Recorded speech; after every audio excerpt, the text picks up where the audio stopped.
الحمد لله نحمده ونستعينه ونستغفره ونؤمن به ونتوكل عليه ونعوذ بالله من شرور أنفسنا ومن سيئات أعمالنا من يهده الله فلا مضل له ومن يضلل فلا هادي له ونشهد أن لا إله إلا الله وحده لا شريك له ونشهد أن سيدنا ونبينا ومولانا محمدا عبده ورسوله صلى الله تعالى عليه وعلى آله وأصحابه وأزواجه وذرياته وسلم تسليما كثيرا كثيرا. أما بعد، أعوذ بالله من الشيطان الرجيم. بسم الله الرحمن الرحيم. والمخلصين له الدين. صدق اللہ العظیم. دوستو، بزرگوں اور عزیزوں، اللہ تعالیٰ کا فضل و کرم ہے کہ ہم سب دین کی باتوں کو سننے کے لیے جمع ہوئے ہیں، قرآن کی تعلیمات کو سننے کے لیے، نبی اکرم صلی اللہ علیہ وسلم کے ارشادات کو سننے کے لیے ہم جمع ہیں. دنیا میں اس سے بڑھ کے کوئی مجمع ہو نہیں سکتا. اللہ تعالیٰ کا ذکر ہو، رسول اللہ صلی اللہ علیہ وسلم کا ذکر ہو، اس سے بڑھ کر کے کوئی مجمع ہو نہیں سکتا. یہ ہماری سعادت ہے کہ ہم یہاں جمع ہیں. میں بھی ایسے ہی پوچھ آ رہا اسی لیے تاکہ یہاں دین کی باتیں سنیں گے، لوگ کہیں گے کو سنائیں گے. یہ نیت اللہ تعالی ہم سب لوگوں کو اجر و ثواب سے مالا مال فرمائے اور مشرف فرمائے. اس مجلس کے برکات سے ہم سب لوگوں کو باہر باہر فرمائے. میرے دوستوں، بزرگوں، کوئی خاص مقصد نہیں، دین کی باتیں سنانا ہے. اللہ تعالیٰ مجھے توفیق دے کہ میں اس کو سنا سکوں. ظاہر ہے آپ حضرات سب جانتے ہیں کہ اصل چیز اخلاص ہے. اخلاص بہت بڑی دولت، بہت بڑی نعمت ہے. اسی وجہ سے علماء نے انما الاعمال بالنیات کو مقدم کیا. عموماً اس میں اخلاصی ہی کی تعلیم ہے. اعمال کا مدار نیتوں پر ہے. نیتوں سے مراد یہی ہے کہ اگر کوئی عمل اخلاص کے ساتھ ہوگا تو اللہ تعالیٰ اس کو قبول فرمائیں گے. اسی بنا پر ہمارے بزرگوں نے اخلاص پیدا کرنے کی بہت صحیح کی ہے. جیسے نماز روزے پر محنت کی ہے، اسی جس نے نیت کی درستگی پر بھی محنت کی ہے. اگر نیت ہماری درست ہو گئی، اخلاص آ گیا، تو انشاءاللہ العزیز ہماری جتنی کاوشیں ہیں وہ سب کامیاب اللہ کے نزدیک مقبول ہوگی. اس وجہ سے ہمارے بزرگوں نے اخلاص کا بہت زیادہ خیال کیا ہے. خود حضرت مولانا شاہ رسول اللہ صاحب رحمۃ اللہ علیہ عموماً اخلاص کی باتیں کرتے رہتے تھے. ہم لوگ پڑھتے تھے شروع سے آخر تک، بخاری تک وہ کسی سے پڑھا، لیکن شاید کوئی دن ایسا ہو کہ جس نے نہ پوچھا ہو کہ تم لوگ کس لیے رہتے ہو یہاں. ہم لوگ کہتے تھے ظاہر پڑھنے کے لیے رہتے ہیں، کوئی پڑھاتے ہیں، لیکن نیت کی تجدید کراتے رہتے تھے. تم لوگ یہاں کیوں رہتے ہو، کس لیے رہتے ہو، اس کے بعد کیا کرو گے، یہ سب سوالات ہوتے رہتے تھے. ہم لوگ برابر تحریری طور پر بھی لکھتے تھے کہ حضرت ہم علم دین حاصل کرنے کے لیے رہتے ہیں، اس پر عمل کریں گے اور اس کے اشاعت بھی کریں گے سب. لیکن فرما دیتے تھے کہ ہے بہت مشکل. یہ بھی ایک خاص انداز تھا. بہرحال اخلاص کی بحث شروع سے آخر تک ہم نے سنا. ایک عالم تھے، مشہور عالم، آئے، حضرت نے اخلاصی کو بحث کیا. حضرت معاذ حسن صاحب، سید حسن صاحب جو ناظم تھے، ان کے سامنے بھی اخلاص کی بحث کیا ہے. جبکہ ان کا ساتھ بچپن سے تھا تھانہ بھون میں، اور لوگ بھی تھے. ہم لوگ جو چلنے لگے تو ان میں سے کسی نے کہا کہ حضرت کا بیان تو اخلاصی پر شروع سے عقیدت چلتے آ رہے ہیں، سارا بھور میں بھی سنا ہے یا آج بھی سنا ہے اخلاصی پر، یا نفس اخلصی تتخلصی بہت پڑھتے تھے.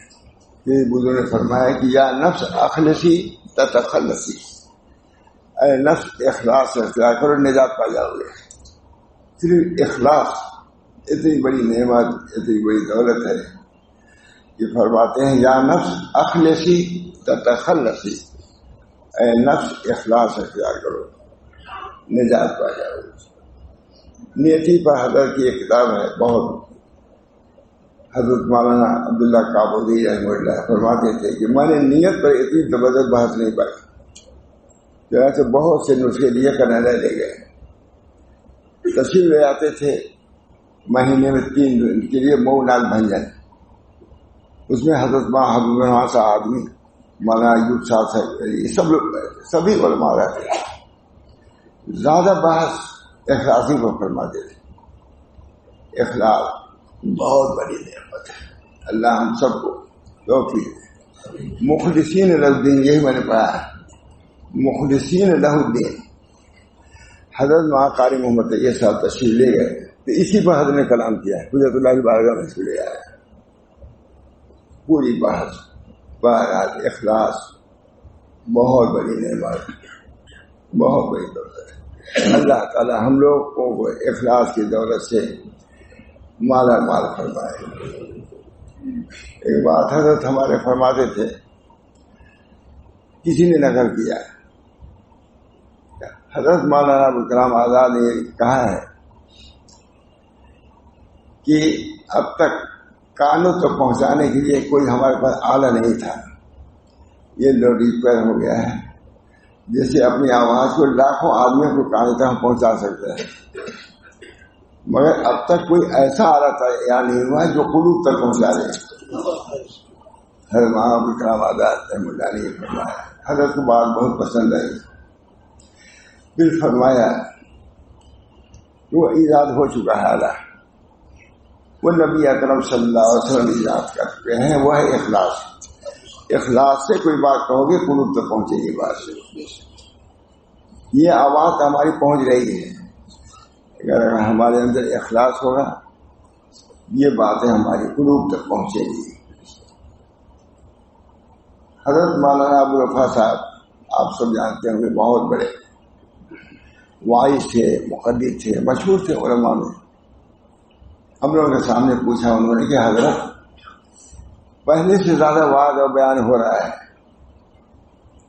مگر کیا بات ہے فائدہ نہیں ہو رہا ہے. فوراً فرمائے اخلاص کی کمی ہم لوگ کہتے ہیں. ہم کو خود بھی غور کرنا چاہیے کہ ہم جو یہ کام کر رہے ہیں اس میں اخلاص ہے کہ نہیں. اگر اخلاص ہے، اللہ کے لیے ہے، انشاءاللہ الذی اس کا نفع بھی عام ہوگا اور تام ہوگا.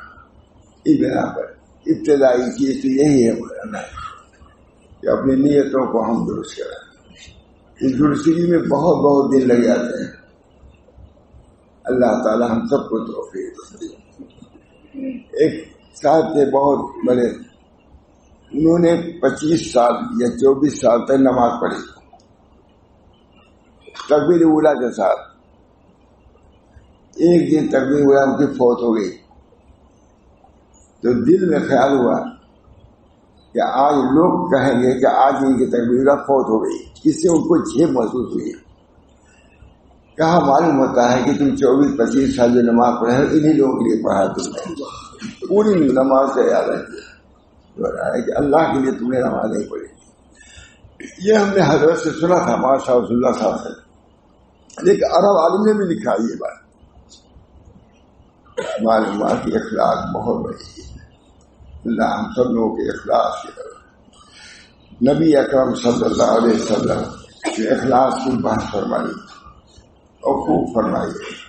ہمارے علماء نے بھی خوب بحث کی ہے، خوب بحث کی ہے. فقہاء نے بحث کیا، صوفیاء نے بحث کیا، محدثین نے، ہمارے بہت مخصوص لوگوں نے اخلاص پر پورا بحث. کیونکہ نبی اکرم صلی اللہ علیہ وسلم کی ایک خاصیت اللہ تعالیٰ ہم سب کو اس کی توفیق رحمت فرمائے. تو یہ اجتماع جو ہے ظاہر ہے یہ دینی ہے، علمی ہے. بخاری کا شاید کوئی سبب بھی ہو اور جو چیزیں ہیں وہی ہیں. بہت سے ماشاءاللہ مقاصد ہیں اس جلسے کے. میں دعا کرتا ہوں کہ اللہ تعالیٰ ان تمام مقاصد کو جیسے پورا کرے. ماشاءاللہ حضرت مولانا تشریف لے گئے مہاجی صاحب کئی مرتبہ گئے. یہ ان کے اخلاص کی علامت. اتنی دور دور کا سفر کیا اور دعوت دی، میں حاضر بھی ہو گیا. اب کے اخلاص کا اثر ہوا. اس بنا پر ہم سبھی لوگوں کے لیے میرے دوستوں بزرگوں اخلاص کی قدر بھی کرنی چاہیے اور اخلاص پیدا کرنے کی کوشش بھی کرنا چاہیے. اللہ تعالیٰ ہم سب لوگوں کو اس کی توفیق دے. دوستوں بہت سی حدیثیں ہیں جس پر میں بیان کرتا رہتا ہوں. آج ایک حدیث ذہن میں ابھی آ رہی ہے، اس کو بیان کرتا ہوں. فرمایا نبی اکرم صلی اللہ علیہ وسلم نے کلوا من الطیبات وعملوا فی سنت اللہ،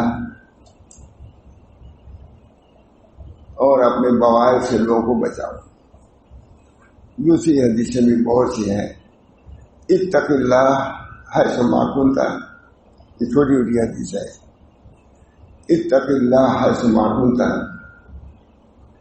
واتبع السیئۃ الحسنۃ تمحها وخالق الناس بخلق حسن. یہ نبی اکرم صلی اللہ علیہ وسلم کی تعلیم. اعملوا بطاعت اللہ واتقوا معاصی اللہ وامروا اولادکم بامتثال الاوامر واجتناب النواہی ذلک وقایۃ لهم من النار. یہ شامی علی نے لکھا ہے. اس میں بیان کرتا رہتا ہوں.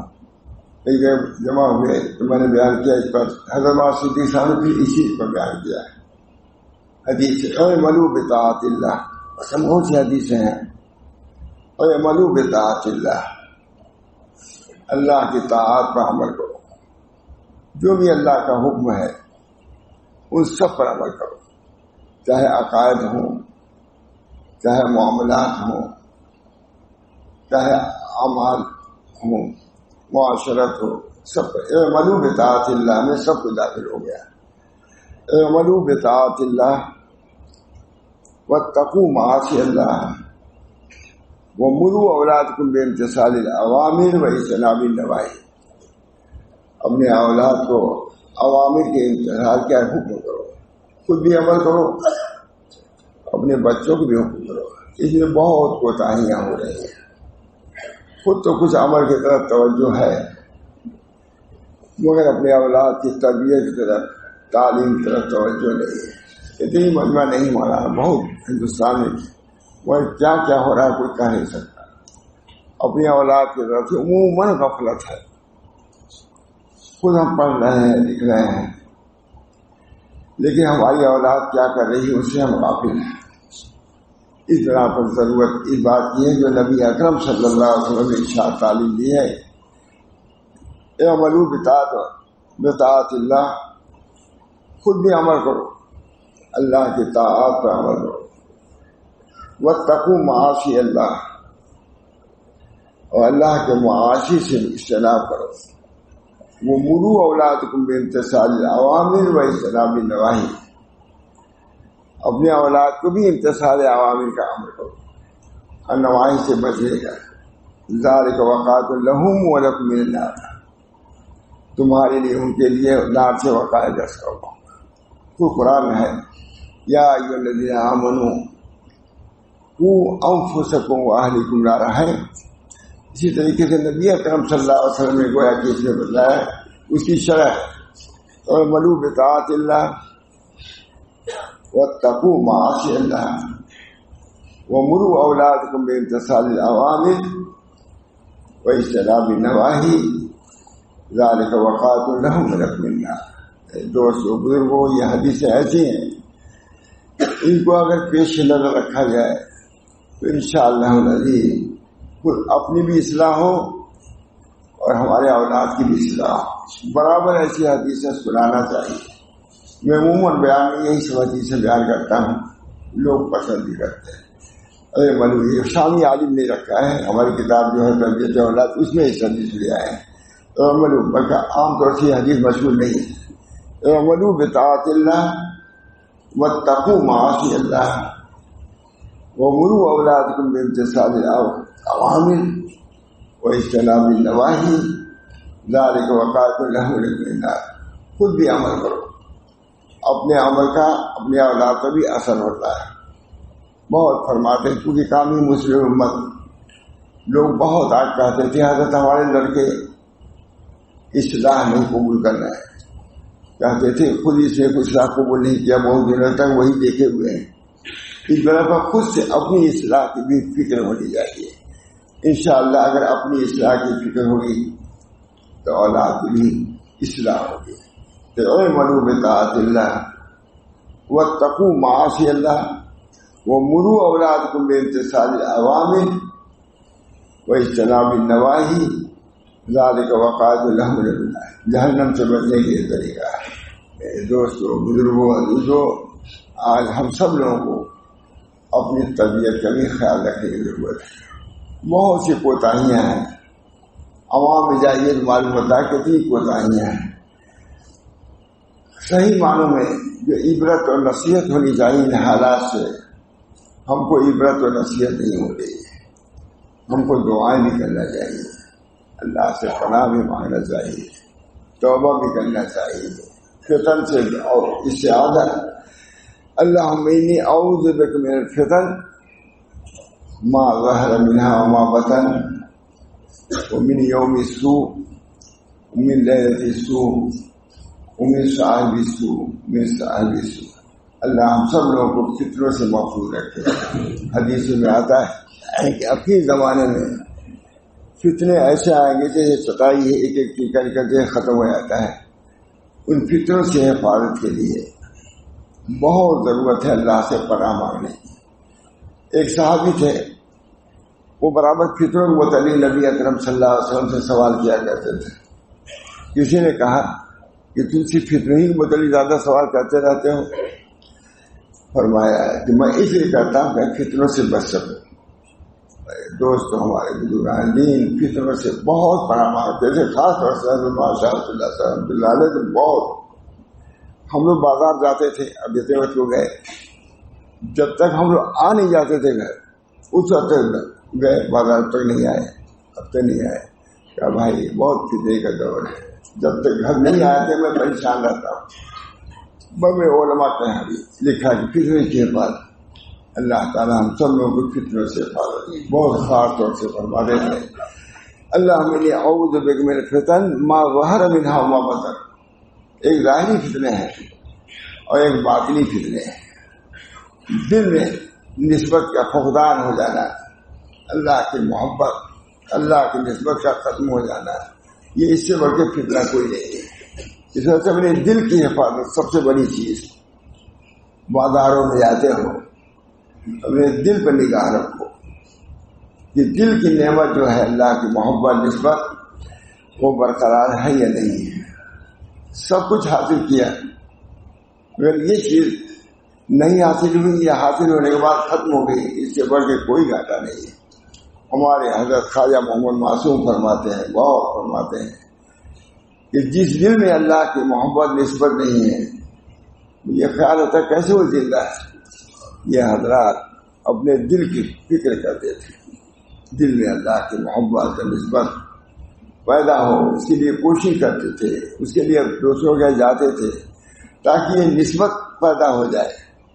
اللہ کی نسبت بہت بڑی نعمت، بہت بڑی دولت. سب سے اے کہ صبر نیس فرزد دوزن فارسی ہے، اے کہ صبرت نیس فرزد دوزن صبر چوداری رب منن.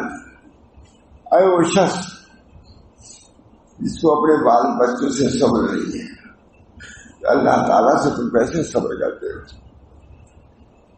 اے کہ صبر نیس اے دنیا دوں صبر چوداری دینے والماہ دوں. بال بچوں سے صبر نہیں، اللہ سے محبوب حقیقی ہے جسے پیدا کیا ہے تم کو، اسی سے محبت نہیں، اسی تعلق نہیں، اس بنا پر اس تعلق کو نسبت کو پیدا کرنا اس عالم ہی میں ضروری ہے۔ خود صاحب فتح الباری نے لکھا ہے وہ محبت اللہ علی قسمین، محبت اللہ علی قسمین فرض و نظم، اللہ کے محبت کی دو قسم۔ صاحب فتح الباری لکھ رہا ہے اور اس کے ساتھ حضرت فرماتے ہیں کوئی صوفی نہیں لکھ رہا ہے، محدث لکھ رہا ہے۔ بہت کہتے ہیں یہ انداز ان کا ہوتا ہے، کوئی صوفی نہیں لکھ رہا ہے، یہ محدث لکھ رہا ہے۔ تو محدثین بہت سے رہتے تھے، کہتے ہیں حضرت ہم نے تو کبھی پڑھی نہیں۔ وہ محبت اللہ علی قسمین، اللہ کی محبت دو قسم، فرض و نظم۔ فرض ہے وکذالک محبت رسول صلی اللہ علیہ وسلم، اللہ کی محبت بھی محبت ایک فرض ہے جسے فرائض کو ادا کر سکے۔ اتنی محبت ہر شخص کے لیے لازم و ضروری، فرض عین، فرض کفایہ نہیں ہے، فرض عین ہے۔ اتنی محبت اللہ تعالیٰ سے ہر آدمی سمجھتا ہے کہ اپنے ماں باپ سے محبت کرنا چاہیے، ضروری ہے۔ اللہ رب العزت جو خالق ہے، مالک ہے، کیا اس سے محبت ضروری نہیں ہوگی؟ ہمارے محدثین نے بھی اس پر بحث کیا، کافی بحث کیا ہے۔ محبت اللہ علیہ قسمیں فرض و نظم، فرض ہے اور مندوب ہے۔ فرض وہی ہے جو ضروری مسائل، ضروری اعمال ان کو کرنا، اتنا تو محبت ضروری ہے۔ بغیر محبت کے آدمی انجام نہیں دے سکتا، بغیر محبت ہی سے اطاعت ہوتی ہے۔ اللہ تعالیٰ سے جب محبت ہوگی تو اس کی اطاعت بھی ہوگی۔ آج جو اطاعت میں کمی ہے اس کی بنا پر یہی ہے کہ صحیح معنی میں جو محبت ہونی چاہیے اللہ تعالیٰ سے نہیں ہے، جو معرفت ہونی چاہیے وہ نہیں ہے۔ ہر چیز جاری ہے مگر یہ جاری نہیں ہے، اس کی ضرورت بھی تسلیم نہیں ہے، اس کی ضرورت بھی تسلیم نہیں ہے۔ تمام علماء صوفیہ لکھتے ہیں کہ محبت ایک عقلی ہے، ایک طبعی ہے۔ عقلی محبت سب کے لیے ضروری ہے۔ عقلی محبت یہ ہے کہ اللہ نے ہم کو کھلایا تو اس کا ہم فرض ادا کریں، محبت کریں۔ طبعی یہ ہے کہ اگرچہ اختیار میں نہیں ہے لیکن جب عقلی محبت پیدا کرتا ہے تو اللہ تعالیٰ اپنے فرض و کرم سے طبعی محبت بھی اس کے اندر پیدا فرما دیتے ہیں، وہ اختیاری ہے۔ خود حدیث میں گیا ایک دفعہ احمد آباد پہلے آیا تو حدیث پڑھا ہم نے کسی کو کھانے میں ہے کہ اللہ سے محبت کرو اس وجہ سے کھلاتا وہ ہے۔ حدیث بہت مشہور ہے، وہی مطلب اس حدیث احمد آباد میں نے دیکھا تھا، یہ احمد آباد ہے یہاں دیکھا تھا کہیں پر۔ اس وقت وہ جماعت کے بڑے امیر تھے اور مالک سے آئے تو میں نے کہا، میں ہمارے سے آدمی سے بھی میں نے کہا کہ حضرت میں احمد آباد گیا تو یہ حدیث میں نے پڑھا دیکھا تو انہوں نے بہت خوشی کا اظہار کیا۔ اللہ سے محبت کرو اس وقت تم کو کھلاتا ہے، یہ محبت عقلی ہے، تم کو کھلاتا ہے۔ العبد عبد الاحسان ہے، عبد احسان کرتا ہے، اللہ تعالیٰ تم کو کھلاتا ہے، اس بنا پر تم کو محبت کرنا ہی چاہیے۔ جب عام لوگوں میں یہ ہے اللہ رب العزت جس کو کھلاتا ہے تو اس کو محبت کرنی چاہیے، یہ محبت عقلی ہے۔ عقلی محبت یہی ہے کہ اللہ تعالیٰ کے جو احسان ہے اس کو سمجھ کر کے اس کا احسان ماننا، یہ محبت ہے، محبت ضروری ہے۔ اور ایک محبت طبعی ہے، وہ اپنے اختیار میں نہیں، جیسے ماں باپ کو محبت اپنے بچوں سے ہوتی ہے اختیار میں نہیں، لیکن جب محبت عقلی کو عمل کرتا ہے تو محبت طبعی سے بھی اللہ نواز دیتا ہے۔ صحابہ کرام کو محبت طبعی حاصل تھی، عقلی ہی صرف نہیں۔ حضرت شاہ انور صاحب مثال دیتے تھے کہ جیسے کاردار میں تھے ایک صحابی، تیر آ رہے تھے ہر طرف سے، ہر تیر کو اپنے ہاتھوں پر روک لیتے تھے، نبی اکرم صلی اللہ علیہ وسلم تک نہیں پہنچنے دیتے تھے۔ فرمایا صحابہ کرام کو محبت طبعی حاصل تھی، عقلی نہیں۔ اگر عقل سے ہوتا تھا ہاتھ ہٹ جاتا ادھر سے ادھر اور حضور کو، لیکن طبعی محبت تھی اس بنا پر آگ بھی نہیں جھپکی کہ نبی اکرم صلی اللہ علیہ وسلم کو کوئی چیز لگے تھے۔ شاہ انور صاحب بہت بیان فرماتے ہیں، شاہ دوستوں بزرگوں، اس محبت کو بھی پیدا کرنا ہے۔ ہمارے مدرسوں میں نہ رہے، خانقاہوں میں رہے تو کہاں رہے گی؟ بازار میں رہے گی یہ محبت۔ دوست اس محبت کو پیدا کرنا ہے، اسی محبت کو پیدا کرنے کے لیے مشائخ کہے جاتے ہیں، اسی محبت کو پیدا کرنے کے لیے وہاں تھانوی یا فلاں حضرت حضرت صاحب کی زندگی ہے۔ یہ محبت اللہ تعالیٰ کی محبت، نبی اکرم صلی اللہ علیہ وسلم کی محبت کیا کچھ تھی، کوئی تصور نہیں کر سکتا ہے. صحابہ کرام کو حضور صلی اللہ علیہ وسلم سے محبت تھی، کوئی سمجھ نہیں سکتا ہے. اور میں تو کہتا ہوں آخر میں جو ہمارے حضرت وغیرہ کو حضرت تھانی وغیرہ سے محبت تھی، عجیب و غریب محبت تھی. اللہ تعالیٰ ہم سب لوگوں کے اندر وہ محبت جو اللہ تعالیٰ تک پہنچا دے ہم سب کے اندر پیدا فرما دے. تو محبت عقلی، محبت طبعی، ہم کو کوشش یہی کرنی ہے کہ محبت عقلی تک نہ رہیں بلکہ محبت طبعی تک پہنچے. اللہ کی محبت فرض عین ہے. اس بنا پہ اس محبت ہی کو پیدا کرنے کے لیے بزرگان دین کی خدمت میں جو جاتے ہیں. حضرت تھانی تشریف لے گئے، وہاں گنگوئی تشریف لے گئے. آخر کیا یہ عالم نہیں تھے، عالم ربانی تھے. حضرت قاصرہ حجت الاسلام مگر فرماتے تھے کہ میں حضرت تھائی صاحب خدمت میں علم کے لیے جاتا ہوں. اللہ ولی ان کا یہ کہنا معمولی بات نہیں. معلوم ہوا کہ ایک علم لدنی ہوتا ہے. جب اللہ کے راہ میں اپنے کو فنا کرتا ہے تو اللہ تعالیٰ اس کو علم سے بھی نوازتے ہیں. اس بنا پر میرے دوست و بزرگوں میں نے محبت کو بیان کیا ہے کہ اللہ تعالیٰ کی محبت فرض عین ہے. اس کو حاصل کرنے کے لیے دعا بھی کرنا چاہیے. چنانچہ نبی اکرم صلی اللہ علیہ وسلم دعا فرماتے ہیں، اللہم انی اسألک حبک وحب من یحبک وحب عملی. یہ دعا کرنا ہے، خود دعائیں خود گویا کی اعمال کے ہیں. جو دعا نبی صلی اللہ علیہ وسلم نے فرمایا گویا کہ اس کا حکم دے رہے ہیں کہ یہ چیز اپنے اندر پیدا کرو. یہ حضرت فرماتے تھے یہ دعائیں بھی ایک قسم کے اعمال احکام ہیں. دعائیں بھی احکام، جس چیز کا حضور اکرم صلی اللہ علیہ وسلم نے دعا فرمائی ظاہر ہے کہ وہ محمود ہیں، تو اس بنا پر اس پر عمل کرنا بھی ہمارے لیے ضروری ہے. اللہم انی اسألک حبک وحب من یحبک وحب عملی یقرب الی حبک.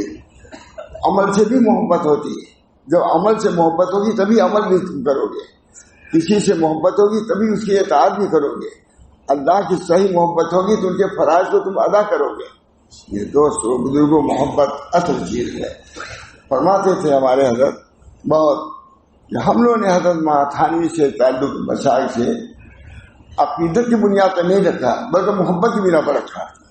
کہاں عقیدت ڈواں ڈول ہو جاتی ہے تھوڑی سی بات ہے، لیکن محبت ڈواں ڈول نہیں ہوتی. محبت ہے بہت سی چیزیں ایسی آئیں گی کہ محبت اس کا کیا ہے صفر بن جائے گا، لیکن عقیدت ڈواں ڈول ہو جاتی ہے.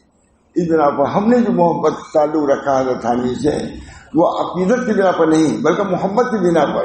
چنانچہ بہت سے جو عقیدت کی بنا پر تھے بات چیزیں حضرت تھانوی سے ختم ہو گئے، لیکن ہم لوگ تک سمجھ لیں گے فرما دے رہے. بہرحال محبت بہت بڑی چیز ہے. اللہ تعالی ہم سب لوگوں کو محبت کی نعمت سے نوازے.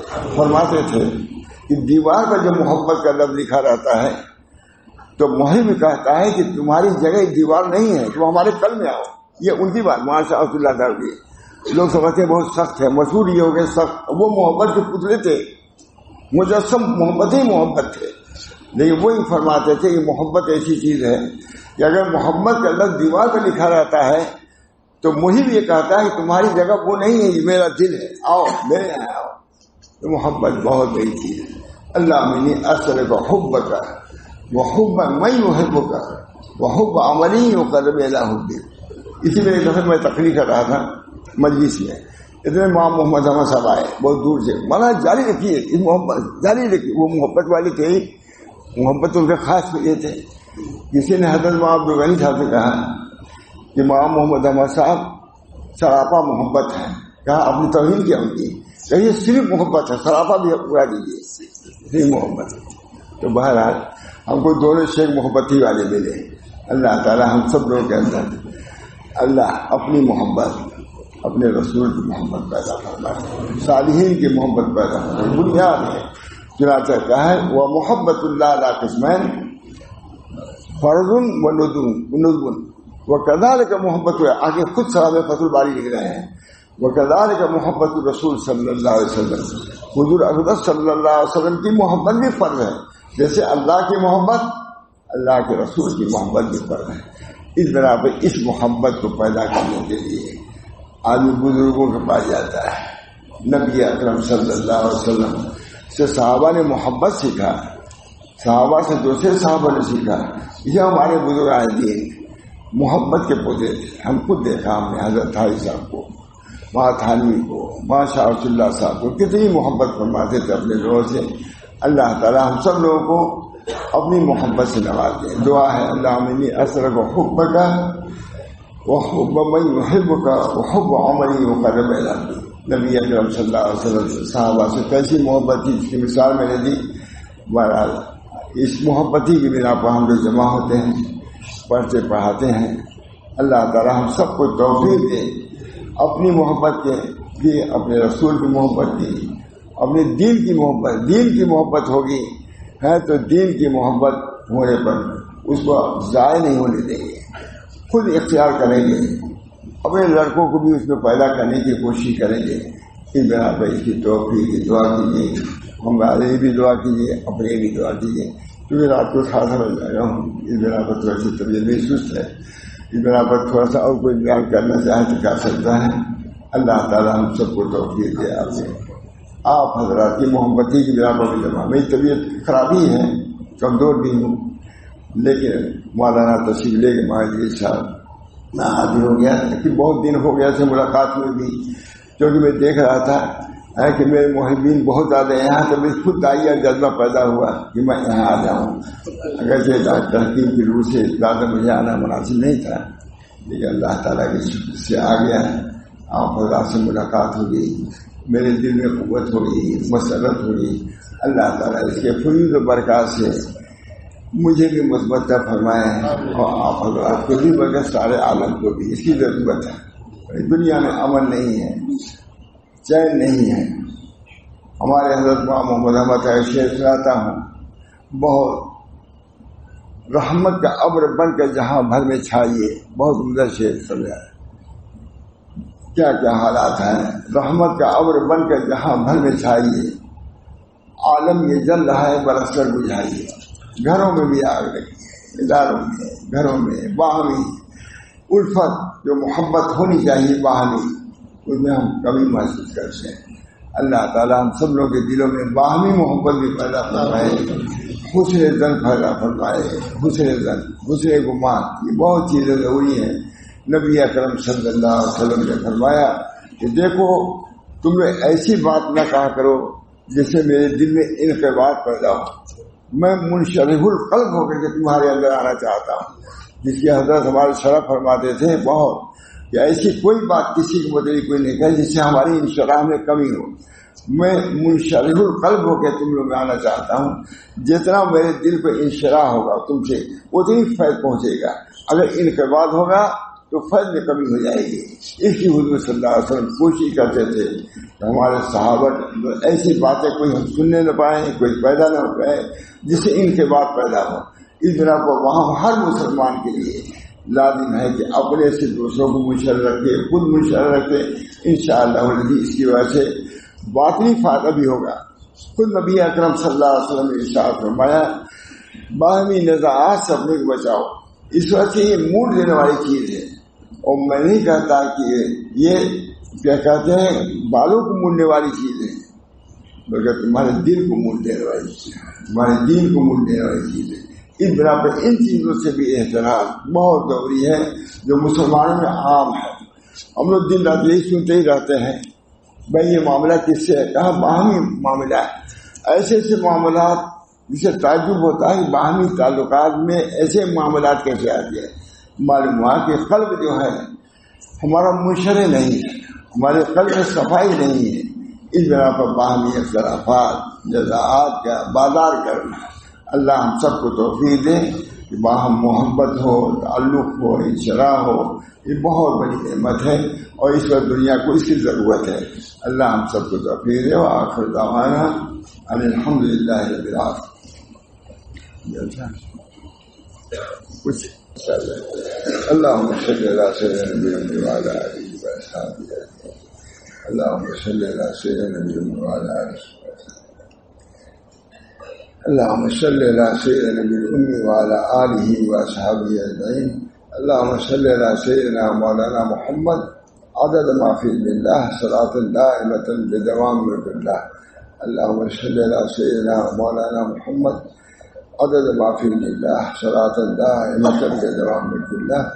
اللهم صل على سيدنا مولانا محمد عدد ما في بالله صلاة دائمة بدوام بالله. اللهم بارك لنا في أسماعنا وأبصارنا وقلوبنا وأزواجنا وذرياتنا وتب علينا إنك أنت التواب الرحيم. اللهم ألف بين قلوبنا وأصلح ذات بيننا واهدنا سبل السلام ونجنا من الظلمات إلى النور وجنبنا الفواحش ما ظهر منها وما بطن وبارك لنا في أسماعنا وأبصارنا وقلوبنا وأزواجنا وذرياتنا وتب علينا إنك أنت التواب الرحيم. یا اللہ تو اپنے فضل و کرم سے ان تمام دعاؤں کو قبول فرما اور جن حضرات نے جلسے کا انتظام فرمایا مولانا میں خوب جزائے خیر محمد فرمائے. جتنے دیر تک دین کی باتوں کہانیاں سننے کی ہم کو توفیق ہوئی، اللہ تعالی ہم سب لوگوں کو اس بیٹھنے کو اٹھنے کو سننے کو قبول فرمائے اور عمل کرنے کی توفیق محمد فرمائے. اس پر جو فتنے ہیں اللہ ان تمام فتنوں سے ہماری حفاظت فرمائے، چاہے ظاہری فتنے ہوں یا باطنی فتنے ہوں. اللہ تعالیٰ وہ سب سے ہماری حفاظت فرمائے. ان مدارس کو، ان مساجد کو، دینی کام جو ہو رہے ہیں اللہ تعالیٰ ہم سب کو اخلاص کے ساتھ کرنے کی توفیق محمد فرمائے اور اس کی حفاظت فرمائے. یا اللہ تو ہی بہترین محافظ ہے، فاللہ خیر الحافظ وهو ارحم الراحمین. اللہ ہم سب میں جو بیمار ہیں ان سب کو عافیت عطا فرما، صحت عطا فرما. کاروباری جو پریشانیاں ہیں یا اللہ ان کو بھی دور فرما. جو حضرات بیمار ہیں اور طرح طرح کی بیماریاں ہیں، جن بیماریوں کوئی انتہا نہیں، کوئی جانتا بھی نہیں، وہ بیماریاں آ رہی ہیں اللہ ان سب بیماریوں سے ہم سب کی حفاظت فرما. اللہ تعالیٰ یہ مدارس جو چل رہے ہیں